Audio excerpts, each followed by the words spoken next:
Chapter 28 of the Plum and the Golden Lotus, Chongzhen version of the Embroidered. Portrait. Chen Jingji was lucky enough to get the Golden Lotus.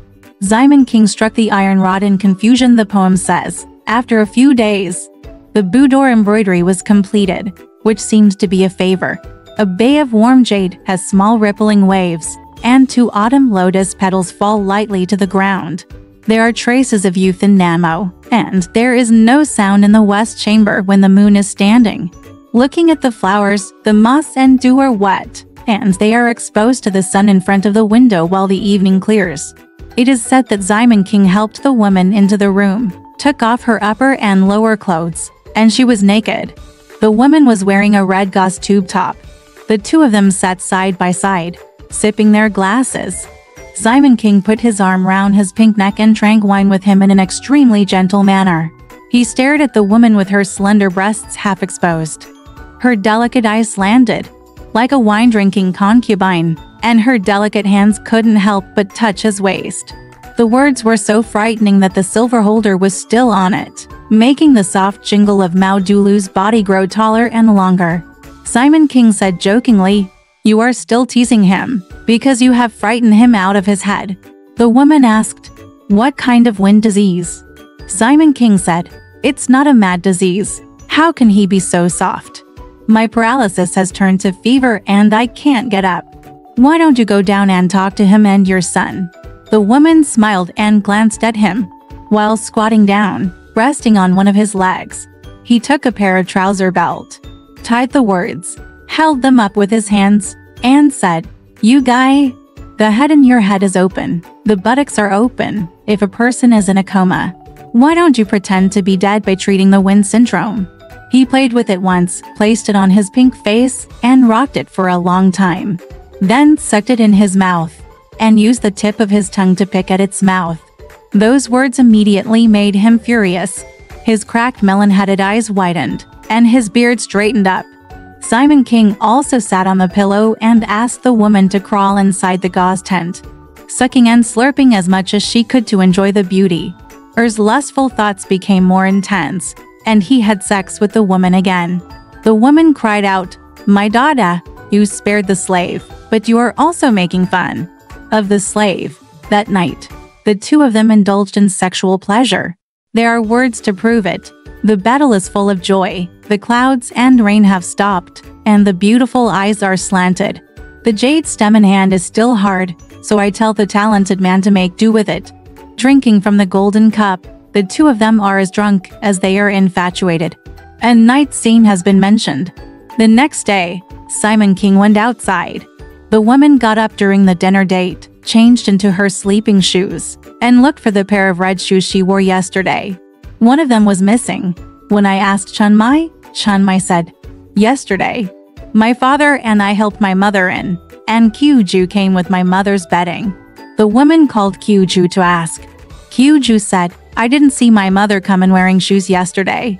The woman said, "You are talking nonsense. I came in without shoes. Could it be that I came in with my feet?" Qiuju said, "Mother, you are wearing shoes. What's wrong? Is there any in the house?" The woman scolded, "You are a slave, and you are pretending to be stupid. It's only in this house, so you can search for it honestly for me." Qiuju searched everywhere in the 3 rooms, on the bed and under the bed. Again, "Where can I get that shoe?" The woman said, "There is a ghost in my house, and it took my shoe. Even the shoes on my feet are gone." "What do you want a slave like you to do in the house?" Qiuju said, "It's just a ghost. I was afraid that my mother would forget to leave it in the garden and never put it on." The woman said, "Is it possible that Rinri fainted and my shoes were on my feet, but not on my feet, and I didn't know?" She called Chen Mai, "Follow me. This servant is going to look for him in the garden. Just look for him. If he can't find him, ask him to kneel on a rock in the yard." The spring plum really escorted him, and he searched everywhere in the garden and in front of the grape trellis. Got it there, exactly. They were all taken away by Liu Ding, and the reed flowers and the bright moon were hard to find. When the two came back from searching, Chen Mai scolded, "Slave, your matchmaker has lost her way. There is nothing more to say, Mrs. Wang sold the mill, She can't push it anymore. Kyuju said, I don't know who it is. I stole my mother's shoe, but I never saw her wearing it into the house. I'm sure you opened the garden door yesterday and left that shoe, but you picked up my mother's shoe. Chanmai spat. He walked away and cursed. You damn slave. You've troubled me again. Liu Nian called the door, but I didn't open it for him. Did Kier let someone in? You just held my mother's bedding and didn't care. Look! You still dared to talk. As he was being escorted into the house, the woman replied that she had no shoes. The woman screamed and stepped out of his yard, kneeling on her knees. Kyuju burst into tears and said, When I search the garden again, and if I can't find it, I'll kill you. Chanmai said, Don't believe me, mother. The ground in the garden is also swept clean. The needle has been found. Where are you looking for shoes? Kyuju said, When I can't find it, my godmother will just beat it. Why are you poking at the side? The woman said to Chanmai. That's fine, you follow. Look where you can find the slave. This spring plum led him again. Searching under the garden hill, beside the flower ponds, and under the pine walls, but he couldn't find it. He also panicked and was scolded by Chanmai, so he pulled him back to see the woman. Kyuju said, There is still that snow cave that I haven't found yet. Chanmai said, That Songchunwoo is my father's greenhouse, and my mother has never been there. I don't think I can find it to answer you, so she escorted her there. Follow him to the snow cave of Zongchunwoo. There is a sitting bed in the front, and there is nothing on the incense table next to it. Looking inside the bookcase again, Chanmai said, This bookcase is full of his greeting papers. How did my mother's shoes get here? There is no such thing as a slipper. He was flipping through it in a disorderly manner, which made him angry. See, it's another scene. You're so crooked that you're going to die. After a while, Kyuju said, These are not my mother's shoes. In a paper bag, there were some incense sticks and straw. He took it out and looked at Chanmai. Why do you have it? You just instigated me to beat it. Chanmai saw that it was a big red flat shoe and said, It's her mother's. How did you get this book in the box? What a strange thing. Then he came to see the woman. The woman asked, Now that I have my shoes, where are they? Chanmai said, In Zongchunwoo. I found them in a bookcase in my father's greenhouse, and wrapped them together with some prayer paper, straw, and benzoin. The woman held it in her hand and compared it with the one she had taken from him. They were bright red four-season flower satin, white silk flat embroidered shoes, with green tips and blue mouths with gold. Only the stitching on the shoes is different. One has gauze green stitching and the other has emerald blue stitching. You can't tell if you don't look carefully. The woman put it on her foot and tried it on, and found that this one was slightly tighter than the old shoe. Then she realized that it was the shoe of Lai Wang's daughter-in-law. I don't know. When I met a thief and a strong man. So I didn't dare to take it into the house, so I hid it quietly. Leave it there. I don't want my slave to dig it out again. He looked at it and said, These shoes are not mine. Servant, kneel with me quickly. He told Chanmai, Put a stone against him. Then Kyuju started crying and said, If it's not my mother's shoes, whose shoes are they? I'm going to find the shoes for my mother, but you're going to beat me. If you can't find them again, you don't know how you're going to beat me, the woman said. The man scolded him, You thief slave, stop talking. Chanmai hit him on the head with a big stone. The woman put on another pair of shoes and put them on her feet. She thought it was too hot in the room, so she told Chanmai to put the dressing table on the flower bed and comb her hair without further ado. But Chen Jingji came in from the shop in the morning to look for clothes, and walked to the front door of the garden corner. The little iron rod was holding on there.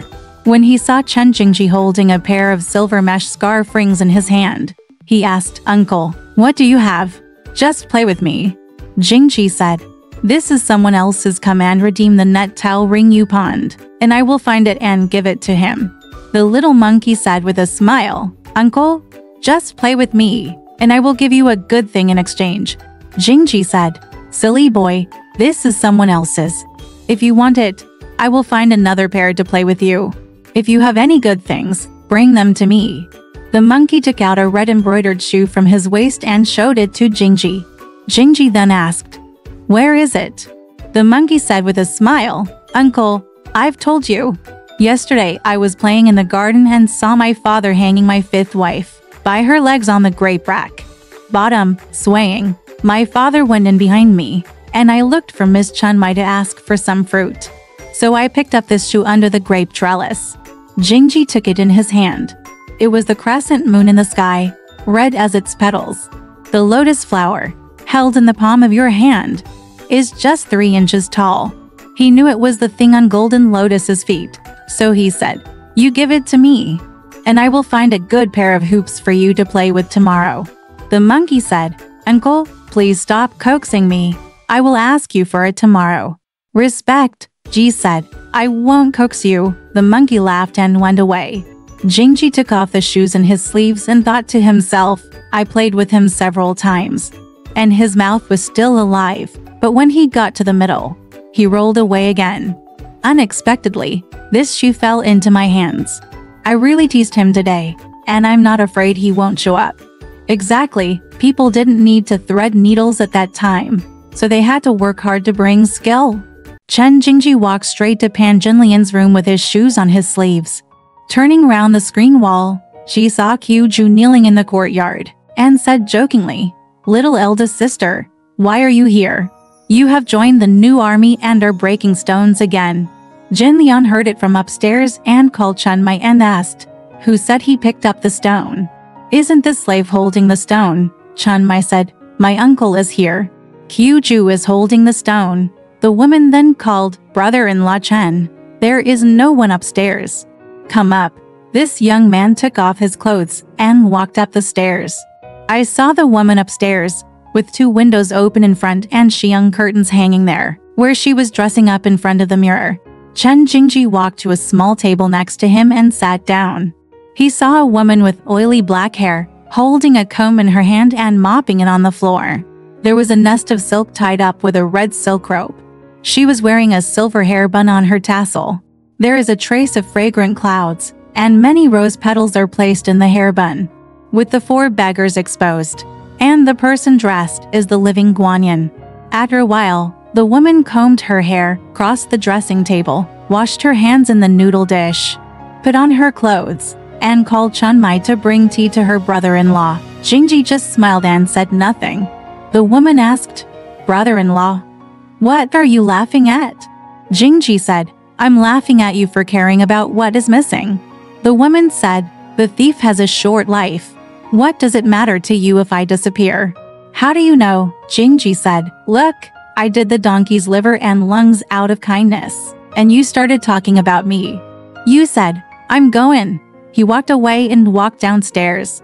The woman grabbed her by the hand and said, It's strange that life is short. It can cause tension. Lai Wang's daughter-in-law is dead, and she has no thoughts, but she still recognizes me. Because asked, You guess that I'm missing. What object? Jingji took it out from his sleeve, pulled the shoe on the target, and said with a smile, Who do you think this belongs to? The woman said, It's so short-lived. It turns out you stole my shoe. Come on, teach me to take the girl and search round the ground. Jingji said, How did you get into my hands? The woman said, Who else comes to my house? I dare you to be a thief. You stole my shoe. Jingji said, You are not shy, old man. I haven't come to your house for the past 2 days. How could I steal it from you? The woman said, Good thieves have a short life. Wait for me, tell your father that you stole my shoes, and said I'm not shy. Jingji said, You have no choice but to use father to scare me. The woman said, You are so cowardly, knowing that he Lai Wang you have 7 or 8 daughters-in-law, and you are teasing him. How can you be a little jealous? Since you didn't steal my shoes, how could these shoes fall into your hands? Confess as soon as possible and return my shoes. It will be cheaper for you. Since ancient times, when you see the owner of something, you must ask for it. But if you don't know a word, I will teach you to die in my hands. Jingji said, You are a woman, and you are very unruly. There is no one here. It's easy to say, since you want shoes. I'll give you something in exchange for something. Otherwise the thunder won't be able to strike out. The woman said, What a short life. Should I give my shoes back to you in exchange for something else? Jingji said with a smile. Wu Niang, take the sweat scarf on your sleeve and give it to your son. He will give it to your shoes. The woman said, I will find another good sweat scarf tomorrow. This sweat scarf will be yours. Your father has seen this sun all day long, and it is not good for you. Jingji said, I don't. If you give me 100 square meters for anything else, it doesn't count. I only want your square sweater. The woman smiled and said, what a short life that has been established for a long time. I don't have the strength to get involved with you too. Then she took out a thin piece of white silk fringe from her sleeve. A sweat scarf with yin yang burning night fragrance, and it was all 3 words of silver were stolen from him. There is poetry depraved. The husband saw his concubine coming down the orchid steps to ask for her slender red embroidered shoes. No matter what is revealed, what is hidden in the sleeves. I can only say that this is a disgraceful thing. Chen Jingji quickly took it in his hand and sang deeply with him. The woman ordered, hide it for good. Sister Shujia will see it. He is not a good talker, Jingji said. I know. She handed the shoe to him and said, it's the little iron rod that was in the garden yesterday. I picked it up and asked me to change it into a net towel this morning to play with. So and so, he told me again.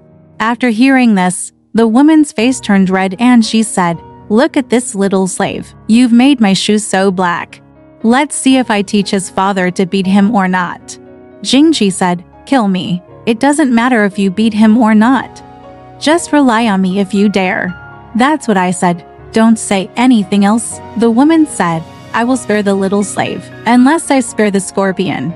The 2 of them were talking about being in a busy place when they suddenly heard a young man coming to look for Anna. Dad is asking my brother-in-law to write a gift note in the front hall. The woman quickly asked him to go out, come downstairs and teach Chen Mai to fetch a board to beat Qiuju. Qiuju refused to lie down and said, I'm looking for my mother's shoes. And she's going to beat me up. The woman handed Chen Jingji's shoes to him and cursed. You thief slave. You think those are my shoes? Where do you put this? When Qiuju saw it, she stared at it for a long time and said, but why did you come up with 3 shoes? The woman said, you are so bold, slave. Whose shoes are you taking? Are you trying to prevaricate me by saying I'm a 3-legged toad? He couldn't help but pull Chen Mai down and beat her 10 times. Qiuju hugged her buttocks and cried. She looked at Chen Mai and said, you opened the door, told people to come in, and collected my mother's shoes. Now you teach me to beat me? Chen Mai scolded. You packed my mother's bed. Mom's shoes are missing. And you still dare to complain after mom has beaten you so many times. This is an old shoe. If the hairpin on mom's head is missing, you can just rely on someone else? Mom, she kinger. He'll beat you less. If I were to call a servant outside, I'd give him 20 or 30 slaps and see what kind of slave he is. Qiuju swallowed her anger and became speechless after a few scoldings. Let's say that Simon King called Jingji to the front hall, sealed the ruler's head gift, and sent congratulations to Qianhu, who was newly promoted to the head of Huaiyan Tixing Station. I knew him personally and saw him off at Yangfu Temple, so there is no need to elaborate. Simon King sent Yuan to send him, and he accompanied Jingji to dinner in the hall and returned to the Golden Lotus room. The Golden Lotus was totally incompatible with each other. He told the little iron stick about picking up the shoes and said, it's all your untalented thing. The little slave who taught thieves to kill 10,000 people picked up my shoes. He took it outside, but no one saw it. I knew he was coming. If you don't hit him twice, you'll get used to him tomorrow. Simon King didn't ask, who's going to accuse you? He got angry. Go to the front and be known to the little monkey. He was playing on the base of the stone platform when Simon King grabbed him by the top corner, punched and kicked him, and made him scream like a pig before he stopped. The little monkey lay on the ground and died for half a day. Lei Zhao and his wife were so panicked that they came to rescue him, and he woke up half a day later, seeing the boy's nose and mouth bleeding. He took him to the room and asked him slowly. Only then did he realize that something about picking up shoes had caused trouble. The young man angrily walked to the back of the kitchen, pointed in the east, and cursed in the west. and cursed, "A thief will never die, you bastard. What grudge does my child have against you? He is only 11 years old." He was 2 years old. What did Xiao know? He knew that Zhu was there too. He simply instigated him to beat him up, and his nose and mouth were bleeding. If he died, he would be a whore and a bastard. He wouldn't be able to fulfill your wishes. I scolded him in the kitchen, and then scolded him again in the front. He may have scolded me for a day or two. Because Jinlian was having wine with Simon King in the room, she didn't know yet. When Simon King went to bed to rest for the night, he saw that the woman was wearing the green silk sleeping shoes with bright red tips. So he said, "Ah, how do you wear these shoes on your feet? They look weird and ugly." The woman said, "I only have one pair of red sleeping shoes, but my little slave got one pair oily. Where can I get a second pair?" Simon King said, "My son, you can make a pair tomorrow and wear them on your feet. Don't you know, I, Dada, like to wear red shoes with all my heart, and look at them with love in my heart." The woman said, "That's weird, slave." Kikir came to think of something. I wanted to say it, but then forgot it. Yin Ling Chunmai said, "You choose, come and show him the shoe."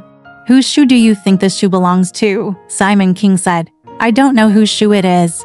The woman said, "Look, he even slapped a chicken, hidden from me, Yellow Cat and Blacktail. You did such a good job." Lai Wang's daughter-in-law Stinky Hoof, which is as precious as a jewel, is stored in the greeting card box in the snow cave of Zhongchenwu, stirring some writing papers. Place it next to Xiang'er. No rare object should be domesticated. No wonder the thief and whore died and fell into a beachy hell. Then he pointed at Qiu and cursed. "This slave is my shoe, and turn it out and teach me how to hit it a few times."